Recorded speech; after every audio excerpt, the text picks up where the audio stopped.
చూస్తున్నాడు కాబట్టి దేవుని వారితో సెలవుకుందరా కీడు చేయడం వారికి దేవుని ముఖము మనము దేవుడికి ఇష్టంగా చూపించాలి. మనం దేవుడి సమీపంగా జీవించాలిగా మనం ఉండాలి.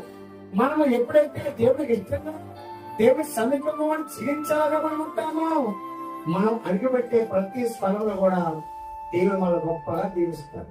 హల్లెలూయా. సమస్యలు వస్తాయి, మనం దేవుడు ఎదిగినా దేవుడు నడకపోయినా సమస్యలు మామూలే. అయితే సమస్యలు జయించాలని మనం ఉండాలి. ఎలా ఉండాలమ్మా?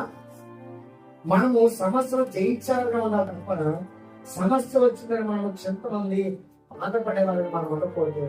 అయితే నీ ప్రార్థన దేవుడికి ఇష్టంగా చేస్తున్నా కాబట్టి ఆ సమస్యలను జయించడం వరకే దేవుడు నేను పరిశీలిస్తున్నాడేమో అని ఆ తల్లిగారు చెప్పినప్పుడు ఆ తల్లిగారు చాలా శ్రద్ధగా మాట విని అంటారు కదా, రాజుబాబు చెప్పిన